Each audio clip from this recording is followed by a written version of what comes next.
Monique Linder from Women of Color Media and OMG Media, and I'm here with Valerie Castile, who is Philando Castile's mother. And we're here at the Minneapolis Institute of Art. It's the Art and Healing in the Moment exhibit that is dedicated to her son. And I'm here with Valerie because I want her to take us through and have us feel the art that's here on display. The question I have for you, Valerie, is how did this come about? Tell us how this came about to be here, because this is just an amazing tribute to Philando. Well, the reason that the art exhibition exists is because I was given word by God to share the art. When Philando was murdered, people just started sending art. Piece after piece after piece, and I'm putting art on the walls and in a corner and just all over the place, and it brought me comfort. When I would be at my lowest point, when I would be grieving heavily, crying, and just not doing good at all, I would go in the living room where the artwork was placed. And it brought me so much comfort. It didn't bring me joy, but it did bring me comfort where I could actually do things around the house and have some type of normalcy. That's the way the art moved me spiritually. You know, each piece of this artwork has its own story. And a lot of the artists, if you ask them why they made it, they will say, I don't know. Wow. I don't know. They were Moved. to make this art. Absolutely. You know, Absolutely. I remember a conversation you and I had about the house, and this is Philando's house. So when I think about this art being sent to you and that's on display, and his presence, you know, we've had that conversation. Yes, we did. And his presence is there. That is his house. Absolutely. And so this is very sentimental. It's a beautiful tribute to your son. And so we're going to take everyone around the room. Yes, absolutely. Let's take them around and let's look at some of the art here. Let's enjoy. Yes, so again, this is called the Art and Healing in the Moment.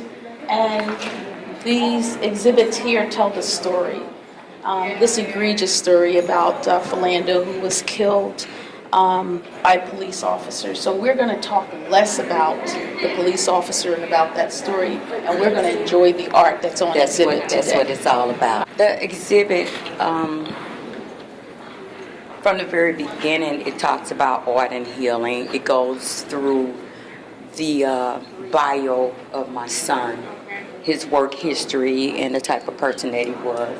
And this part here talks about me and what I felt and how I felt and why I made the call to Mia to display the art exhibition. And that was just powerful in itself, that you actually just picked up the phone and you called the museum. Yes, I did. So tell me, what did you say to the museum?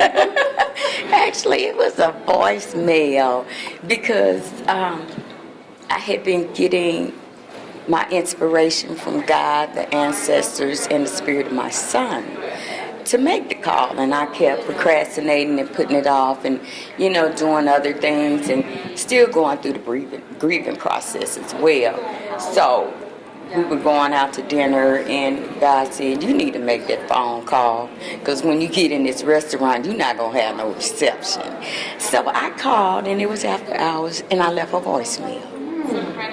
I said, this is Philando Castile's mother, and I have a lot of art that I think you guys should look at and consider doing an exhibition in honor of my son. And, you know, you talk about that, and I think what I read, and you can correct me if I'm wrong, I read that they actually came to your house to look at the art. Yes, they did. So how long did that take from the time that you called for them to get to you? Well, you know, everything is a process. Right. And it's certain things that they had to go through as far as their procedures and things of that nature. So they had to run it by the directors, of course.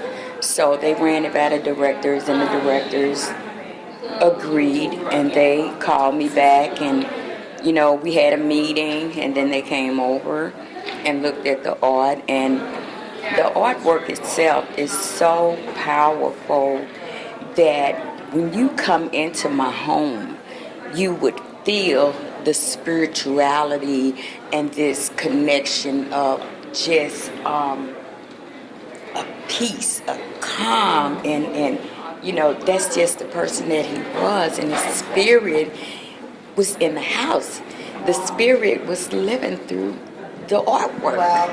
And it just gives you chills. I have chills right now thinking about it because you have done something incredible as a mom in keeping his spirit, his legacy alive through the good work, through the work. And I know that this exhibit means so much to you. So we're going to start out over here at this first exhibit, which is from Bill Jeter, and it is a etched copper wood plexiglass ink enamel clock, which is absolutely stunning, with Philando's image in the background, which is just amazing. So we hope that everyone can get over here to see the exhibit, which will go on for a few more weeks here. Yes, up until July the 29th, as a matter of fact.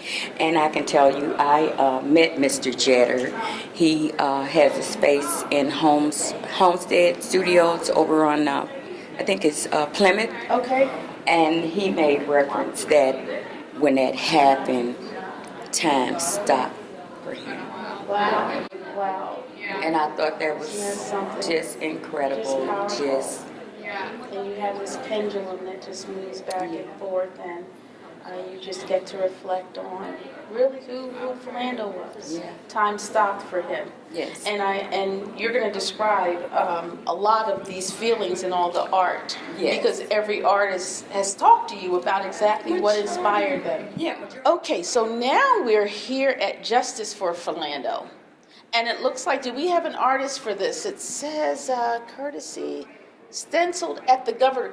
Okay, so explain this. So this would have been made at the governor's mansion when the protests were going on. Okay, so let's take a look at this because it has a lot of meaning behind this. So the day Philando was killed, everyone gathered at the governor's mansion. I think we have, where is, you were there. I'm the organizer. Okay, come on over here.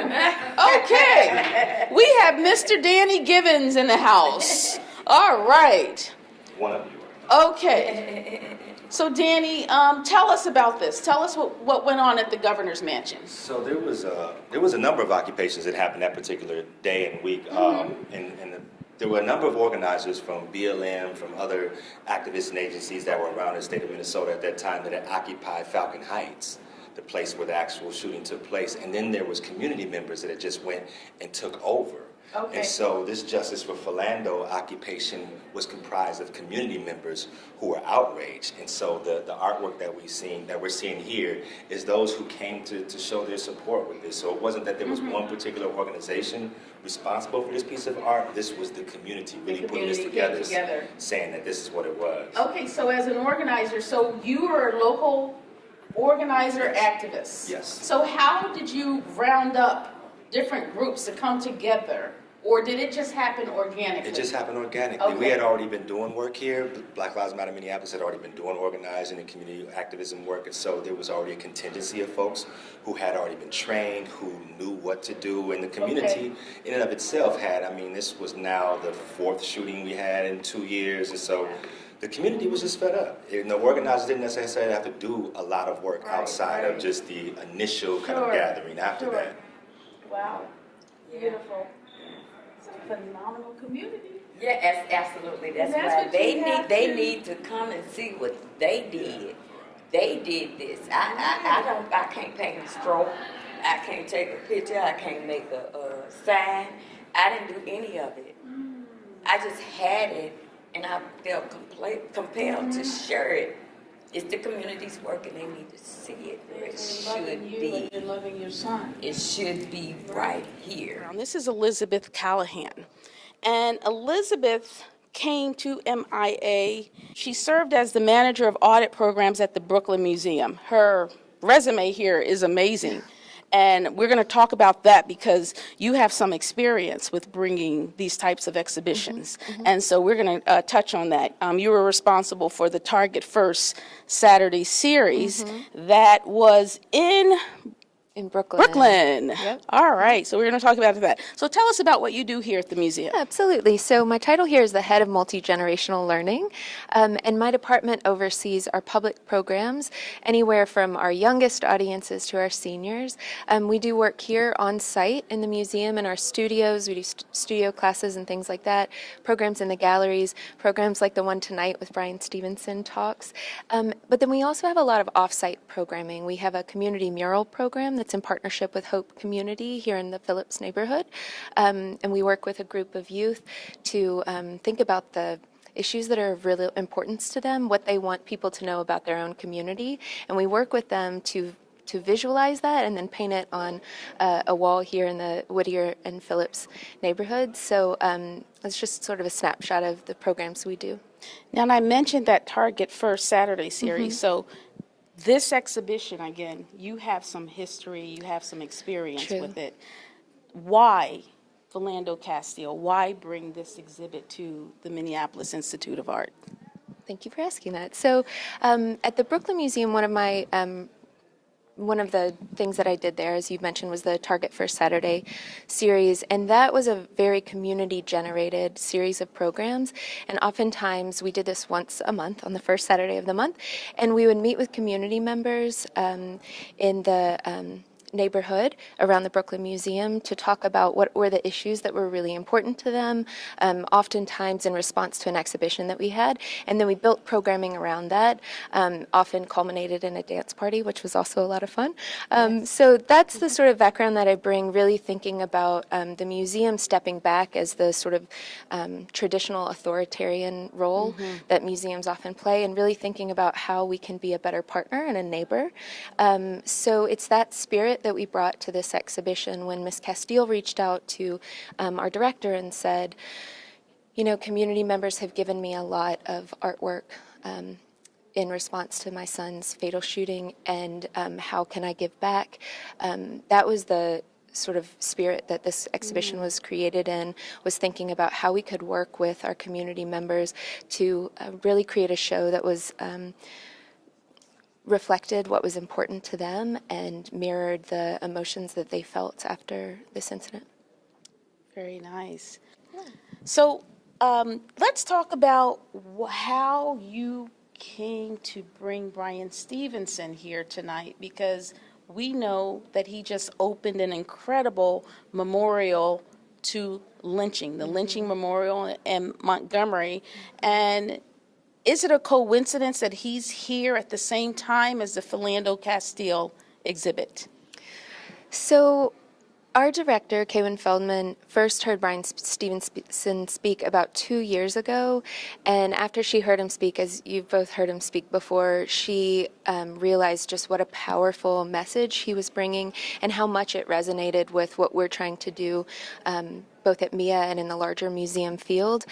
So we actually reached out to him 2 years ago to see if he could come and speak. But because he was opening the museum and memorial site this past April, his calendar was understandably Just a really little full. busy, right.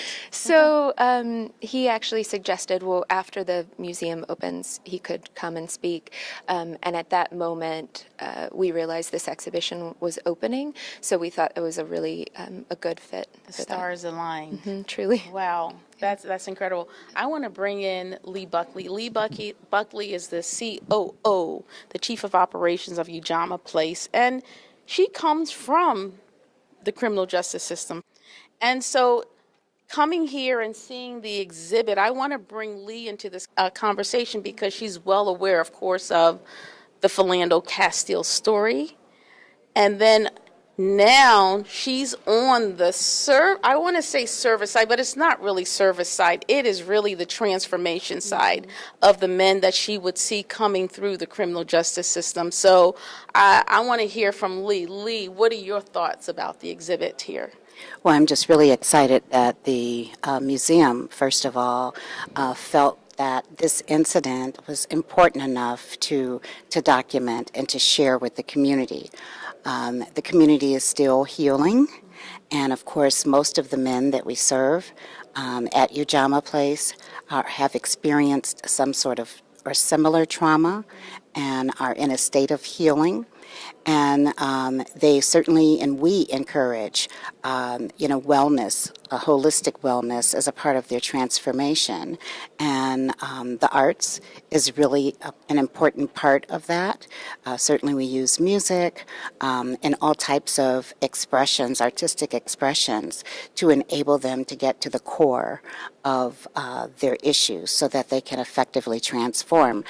Most people think of our organization as one that provides housing or jobs, and we do. We provide those things, but without the transformation of the individual, the complete healing of the individual, they cannot be successful in stabilizing their housing or employment or the other issues that they need in life.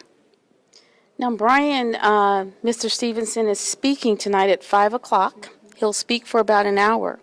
Do you know what he's going to speak about? I don't know what he's going to speak about, so I'm as Give us a excited little as all of you are. I think one of the really powerful connections between the work that he does, Miss Lee, what you just described about what you do, and what we're trying to do here at the museum is really think about how we both interpret and then display history, particularly thinking about the history of the U.S. And so I think one of the things that this exhibition does, and one of the things that we're trying to do in the galleries, is really explore the way that we're telling stories here to make sure that they're really representative of the people who are involved in those stories, rather than traditional ways of displaying, which tend to focus more on a sort of very white interpretation. So I really loved that how you brought into the arts into that sort of healing and that transformation, because we really believe in that here at the museum. Through telling stories and through actually creating art, we can actually come together and create that healing process. And I think that's what Brian Stevenson does so well in his exhibition and his museum and memorial site, is really thinking about we can't as a country move forward until we reckon with until we address that. And I actually traveled to Montgomery, Alabama for the opening of the Lynching Museum, and the feeling you get, just like when you walk in here into the exhibit hall, it takes you to a place where you remember it like it was yesterday. You remember when this happened, and just think about it at the Lynching Museum, and you're watching these big pillars, and there's silence all around. You know, everyone is transformed into that place, and you're reading all these stories about the victims. It's incredible. It's incredible. And I, too, like Lee said, I applaud the Minneapolis Institute of Art for really being a community leader amongst your peers, the other museums. And I hope that this becomes a regular event, and that takes place where we bring the community. I have noticed a lot of foot traffic in the past few days that I have come in. And so it's something, again, when you're healing the community, it's something that I believe was very much needed.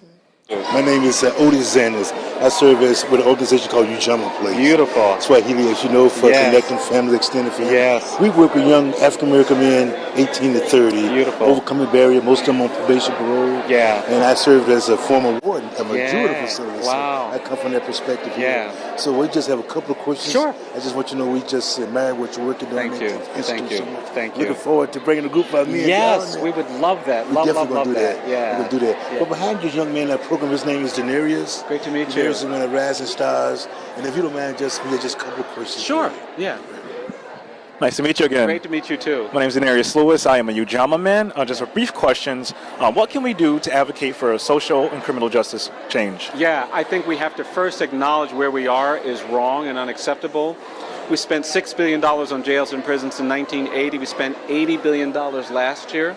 It is disrupting our ability to fund our schools, to create health and human services for our communities. And I think we got to do that. The second thing we've got to do is we got to set a goal for what reform means. Because a lot of people are talking about reform, but they don't define it.